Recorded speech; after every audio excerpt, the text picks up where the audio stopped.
तेरी हिम्मत भी कैसे हुई कि तू हमसे बिना पूछे नौकरी के लिए इंटरव्यू पर जाए? कहीं भी जाने की जरूरत नहीं है, समझी? घर पर रह और घर के काम कर। चल चल अब अंदर जाओ और मेरे लिए फल काट कर ला। जा जल्दी। आई बड़ी जॉब करने वाली। जरा मैडम की ख्वाहिश तो देखो। उफ, ये कैसी बहन है मेरी। मैंने तो बहनों के बारे में न जाने क्या क्या सुना था, लेकिन ये तो जब देखो तब मुझ पर अपना ऑर्डर ही झाड़ती रहती है। मुझे नौकरानी बनाकर रख दिया इसने अपनी। जब देखो अपनी मर्जी चलाती है। फिर कुछ देर बाद अपनी बहन के लिए फल काट कर ले आती है। सुमन हमेशा ऐसे ही उस पर अपना हुक्म चलाती थी। ऐसे ही एक रोज पायल की सहेलियां उसके घर आती हैं। दीदी, पायल को बुला दीजिए ना, हमें फिल्म के लिए देर हो रही है। कोई जरूरत नहीं है। मेरा मतलब है कि अचानक से उसकी तबीयत खराब हो गई है तो वो तुम लोग के साथ नहीं जा पाएगी। तुम लोग जाओ, वो नहीं आ पाएगी। कुछ देर बाद पायल तैयार होकर नीचे आती है तो पायल कहती है, इतनी देर हो गई, नेहा अभी तक नहीं आई। आई थी लेकिन मैंने उसे भगा दिया। क्या? लेकिन क्यों दीदी? बड़ी फिल्म देखने की तैयारी हो रही थी। हाँ, तूने माँ से इस बारे में पूछा? अब तो क्या इतनी बड़ी हो गई है कि किसी से परमिशन लेने की जरूरत नहीं समझी? रुक, अभी माँ को बताती हूँ। माँ, क्या हुआ बेटी? माँ देखो ना, ये पायल फिल्म देखने जा रही थी अपने दोस्तों के साथ, लेकिन मैंने मना कर दिया तो मुझे आंखें दिखा रही है। तुम्हें पता है माँ, वहाँ पर कैसे कैसे छिछोरे लड़के आते हैं।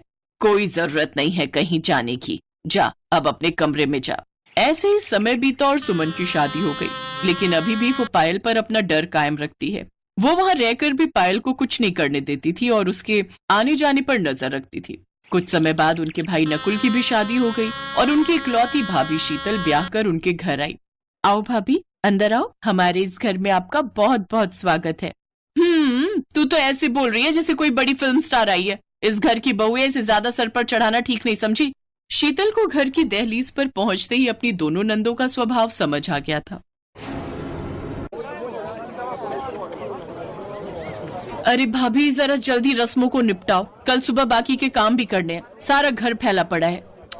उफ, मैं तो इस भागदौड़ में कितना थक गई। दीदी, भाभी की नई नई शादी हुई है, उन्हें ये पल एंजॉय करने दो। वैसे भी फिर सारी उम्र भर तो काम ही करना है।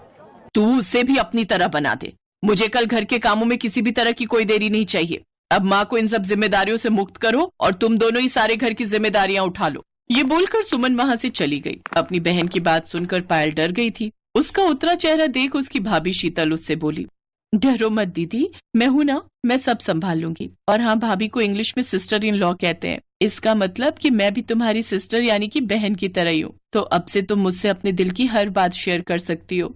अपनी भाभी के नरम स्वभाव से पायल को बड़ी संतुष्टि मिली। फिर अगले दिन सुबह भाभी और ननद ने मिलकर सारे घर का काम किया। जहाँ शीतल ने सबके लिए खाना बनाया तो वहीं पायल ने सारे घर की साफ सफाई कर दी। हफ्ते भर में ही पूजा और उसकी भाभी में खूब अच्छे से बनने लगी।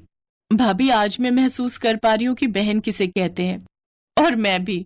दरअसल मेरी कोई बहन नहीं है ना, लेकिन तुमसे मिलकर लग रहा है बहन तुम्हारी तरह ही होती होगी। अच्छा, अब आप थक गई होंगी ना, और आपको भूख भी लगी होगी। आप सबके साथ बैठ जाइए, मैं खाना परोस देती हूँ। नहीं भाभी, आप अकेले इतना कैसे करोगी? आप भी तो थक गई होंगी। चलिए हम दोनों साथ में परोस देते हैं, फिर हम दोनों भी सबके साथ बैठकर खाना खाएंगी। उन दोनों में खूब अच्छी बनने लगी। ऐसे ही शीतल जब भी मार्केट जाती तो पायल को अपने साथ सब्जी लाने के बहाने घुमाने ले जाती। भाभी, सचमुच आप न पिछले जन्म में मेरी बहन ही होंगी, तभी तो मुझे आपसे इतनी अटैचमेंट हो गई है। एक बात पूछो पायल, सुमन दीदी तो आपकी सगी बहन है, फिर भी वो आपके साथ ऐसा बर्ताव क्यों करती है? वो शुरू से ही ऐसी है। उन्होंने कभी मुझे अपने मन की नहीं करने दी। मेरा बहुत मन था कि मैं बच्चों को पढ़ाऊं, टीचर बनूं, लेकिन उन्होंने मुझे नौकरी के लिए भी मना कर दिया। कोई बात नहीं, समय तो अभी भी है। तुम अपने पंखों को फैलाओ और उड़ने की तैयारी करो। लेकिन दीदी और घर में बाकी सब, उन्हें मैं मना लूंगी।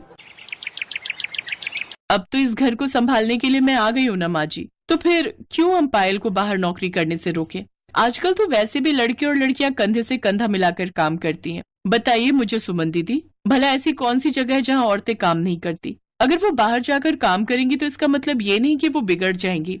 सुमन को अपनी गलती का एहसास हो गया। उसने पायल से माफी मांगी, साथ ही अब सबने पायल को नौकरी करने की इजाजत दे दी।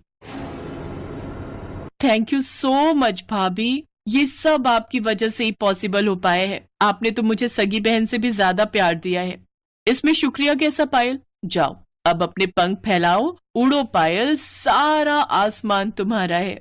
आज वो बहुत खुश थी। उसे अब अपनी इतनी प्यारी भाभी जो मिल गई थी और अब सब कुछ ठीक हो चुका था।